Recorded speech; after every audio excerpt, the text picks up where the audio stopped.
জুলাই এখনো শেষ হয় নাই, জুলাই এখনো শেষ হয় নাই। আর তাই এই নতুন জালেমের বিরুদ্ধে আমাদের বিপ্লব অনিবার্য ইনশাআল্লাহ। আমরা পারবো, আমরা এই বিপ্লবে বিজয়ী হতে পারবো। আমরা কি প্রস্তুত আছি? আমাদের পারতেই হবে। দেশের জন্য, স্বাধীনতার জন্য, সার্বভৌমত্বের জন্য, সংস্কার ও জুলাইয়ের জন্য অনিবার্য বিপ্লবে আমরাই বিজয়ী হব ইনশাআল্লাহ। ওই পুরাতন জালেম আর নতুন জালেমের চূড়ান্ত পতন এই বাংলার মাটিতে নিশ্চিত করব ইনশাআল্লাহ। বাহ, বিএনপি চমৎকার, তোমরা নতুন স্বৈরাচার। গতকাল বাংলাদেশের কলেজে, বিশ্ববিদ্যালয়ে, মাদ্রাসায় ছাত্রলীগ রূপে সেই একই হেলমেট পরে যেই ছাত্র দল এসেছে সেটাই নতুন ফ্যাসিবাদ। বাহ, বিএনপি চমৎকার, তোমরা নতুন স্বৈরাচার। সম্মানিত সাথী এবং বন্ধুগণ, দ্রব্যমূল্যের ঊর্ধ্বগতি, বিদ্যুতের ভুতুরে বিল, তেল গ্যাস জ্বালানির দাম বৃদ্ধিকরণ করে বাংলার মানুষকে ভাতে এবং পানিতে যারা মারতে চায় তাদের আমরা বলতে চাই, বাহ বিএনপি চমৎকার, তোমরা নতুন স্বৈরাচার। আজকের এই দিনে আমরা ফ্যাসিবাদ মুক্ত হয়েছিলাম। আজকের এই দিনে ফ্যাসিস্ট শেখ হাসিনা পালিয়ে গিয়েছিল।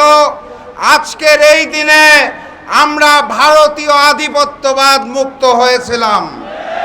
কিন্তু বাস্তবতা, মাত্র 2 বছর যেতে না যেতেই আবার নতুন করে সেই ভারতীয় আধিপত্যবাদের আনাগোনা শুরু হয়েছে। ক্ষমতায় আসার পর ম্যানেজ ভোটের সরকার মাত্র 5 মাসের মধ্যেই তাদের স্বৈরাচারী রূপ প্রদর্শন শুরু করেছে। সংগ্রামী সাথী এবং বন্ধুগণ, অন্তর্বর্তী সরকার 2025 সালে গুম প্রতিরোধ ও প্রতিকার অধ্যাদেশ করেছিল, আপনারা জানেন। বিএনপি সরকার ক্ষমতায় এসে সেই অধ্যাদেশ বাতিল করে দিয়েছিল। গত পরশুদিন তারা নতুন করে তাদের মন্ত্রী পরিষদে গুম প্রতিরোধ ও প্রতিকার আইন পাশ করেছে। কিন্তু সেই আইনে বলা হয়েছে, গুম প্রতিকার এবং প্রতিরোধের জন্য আপনি যদি আবেদন করেন, আপনি যদি অনুরোধ করেন, তাহলে তদন্ত করবে পুলিশ বাহিনী। একটি গুমের পিছনে যদি পুলিশ বাহিনী জড়িত থাকে, তাদেরকেই যদি তদন্তের দায়িত্ব দেওয়া হয়, তাহলে সেই তদন্ত স্বৈরাচারী তদন্ত হবে। এখানেই শেষ নয়, সেই পুলিশ বাহিনী তদন্ত করে যদি আদালতে রিপোর্ট দেয় যে আপনার আবেদনটি ভুল ছিল, তাহলে আপনি গুম পরিবারের সদস্য হিসেবে আপনাকে আদালত 5 বছরের জেল দিয়ে দিবে। বাহ, বিএনপি চমৎকার, তোমরা নতুন স্বৈরাচার।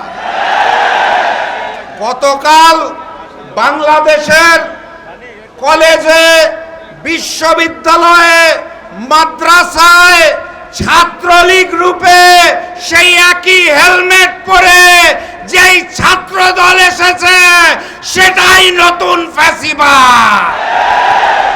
বাহ, বিএনপি চমৎকার, তোমরা নতুন স্বৈরাচার।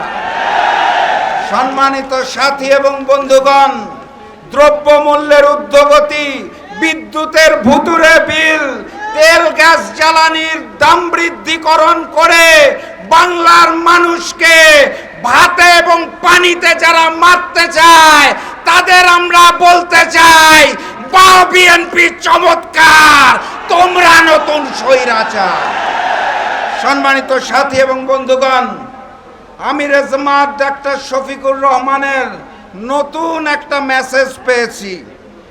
আবু সাইদের প্রতীকী চিঠি থেকে একটা মেসেজ পেয়েছি।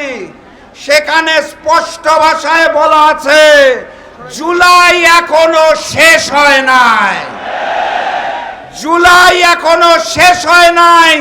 আর তাই এই নতুন জালেমের বিরুদ্ধে আমাদের বিপ্লব অনিবার্য ইনশাআল্লাহ। আমরা পারবো, আমরা এই বিপ্লবে বিজয়ী হতে পারবো। আমরা কি প্রস্তুত আছি? আমাদের পারতেই হবে। দেশের জন্য, স্বাধীনতার জন্য, সার্বভৌমত্বের জন্য, সংস্কার ও জুলাইয়ের জন্য অনিবার্য বিপ্লবে আমরাই বিজয়ী হব ইনশাআল্লাহ। আজকের এইখান থেকে বাড়ি ফেরার আগে আমার অনুরোধ, 3টা শপথ করে বাড়ি ফিরবেন। কয়টা? 1 নাম্বার শপথ, গণভোটের আলোকে আমরা জুলাই সনদ বাস্তবায়ন করব ইনশাআল্লাহ। 2 নাম্বার শপথ, ফ্যাসিস্ট হাসিনা এবং গণহত্যাকারীদের বিচার, ওসমান হাদির হত্যাকারীদের বিচার আমরা বাংলার মাটিতে করব ইনশাআল্লাহ। 3 নাম্বার শপথ, ওই পুরাতন জালেম আর নতুন জালেমের চূড়ান্ত পতন এই বাংলার মাটিতে নিশ্চিত করব ইনশাআল্লাহ। সবাই প্রস্তুত? দেখা হবে বিপ্লবে, দেখা হবে বিজয়ে। বিজয়ের পথে যাত্রা শুরু, জীবন অথবা মৃত্যু। আসসালামু আলাইকুম।